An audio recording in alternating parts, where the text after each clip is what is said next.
வீடொன்றில் படுகொலை, இளம் தம்பதி தப்பியோட்டம். நோயினால் பாதிக்கப்பட்ட தெங்கு பயிர்ச்செய்கை. 18 வயதில் விமானியான யுவதி.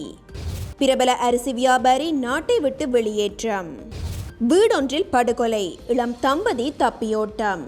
அனுராதபுரம் கலாவெவ வலவேக்கம பிரதேசத்தில் உள்ள வீடொன்றிலிருந்து படுகொலை செய்யப்பட்டதாக சந்தேகிக்கப்படும் நபரின் சடலம் கண்டெடுக்கப்பட்டுள்ளது. நேற்றிரவு இச்சடலம் மீட்கப்பட்டுள்ளது. உயிரிழந்தவர் வலவேக்கம பிரதேசத்தைச் சேர்ந்த 37 வயதுடையவர் என இப்பலோகம போலீசார் தெரிவித்தனர். சடலம் கண்டெடுக்கப்பட்ட வீட்டில் வாடகைக்கு தங்கியிருந்த தம்பதியினர் நேற்று முன்தினம் முதல் வீட்டை விட்டு வெளியேறி தப்பிச் சென்றுள்ளதாக போலீசார் தெரிவிக்கின்றனர். சம்பவம் தொடர்பிலான மேலதிக விசாரணைகளை இப்பலோகம போலீசார் மேற்கொண்டு வருகின்றனர். நோயினால் பாதிக்கப்பட்ட தெங்கு பயிர்ச்செய்கை. நாட்டில் தேங்காய் விலை நாளாந்தம் அதிகரித்து செல்கின்ற நிலையில் புத்தளம் மாவட்டத்தில் ஒரு வகை நோயினால் தெங்கு பயிர்ச்செய்கை பாதிக்கப்பட்டுள்ளது. வெண்ணிற சிவப்பு மற்றும் கருப்பு வண்டுகள் காரணமாக இந்த நோய் ஏற்படுவதனால் தமது செய்கை பாதித்துள்ளதாக தெங்கு செய்கையாளர்கள் தெரிவித்துள்ளனர். இதன் காரணமாக தெங்கு செய்கையாளர்கள் பாரிய இன்னல்களுக்கு முகம் கொடுத்து வருகின்றனர். இதன்படி புத்தளம் மாவட்டத்தில் 5000 ஏக்கர் தெங்கு செய்கை அழிவடைந்துள்ளதாக தகவல்கள் தெரிவிக்கின்றன. இது தொடர்பில் அதிகாரிகள் நடவடிக்கை எடுக்க வேண்டும் என தெங்கு செய்கையாளர்கள் கோரிக்கை விடுத்துள்ளமை குறிப்பிடத்தக்கது.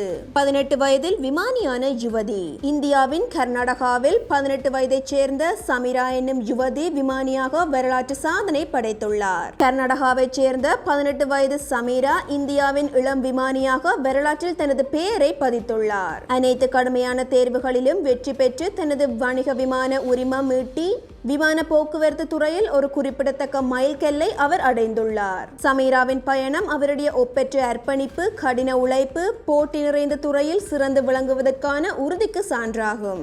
இளம் வயதிலேயே இத்தகைய அசாதாரணமான சாதனையை பெற்று நாடு முழுவதும் பயிலும் எண்ணற்ற விமானிகளுக்கு முன்மாதிரியாக திகழ்கின்றார். அவருடைய வெற்றி கதை ஒரு உத்வேகத்தின் தீரம், விடாமுயற்சியின் சக்தியும் தடைகளை உடைக்கும் தைரியத்தையும் வெளிக்காட்டுகின்றது. இவர் புதிய உயரத்திற்கு உயரும் போது மனங்களில் தங்கள் கனவுகளை ஊக்கப்படுத்துகின்றார் என பலரும் உகவை வெளியிட்டுள்ளனர். பிரபல அரிசி வியாபாரி நாட்டை விட்டு வெளியேற்றம். நாட்டின் பிரபல அரிசி வியாபாரியான டட்லி ஸ்ரீசேன வெளிநாடு சென்றுள்ளதாக கூறப்படுகின்றது.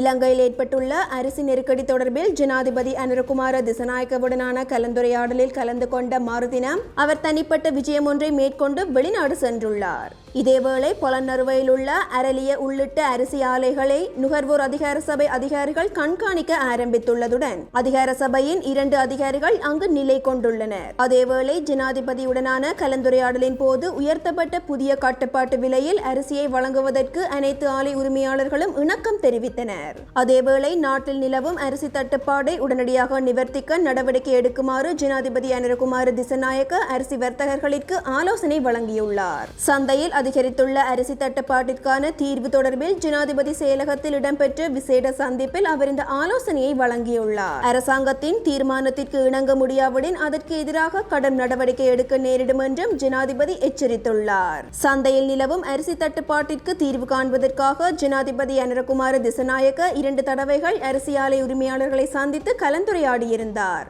எனினும் சந்தையில் அரிசி தட்டுப்பாடு மற்றும் நிர்ணய விலையை விட அதிக விலைக்கு அரிசி விற்பனை செய்யப்படுவதாக நுகர்வோர் விசனம் வெளியிட்டுள்ளமை குறிப்பிடத்தக்கது.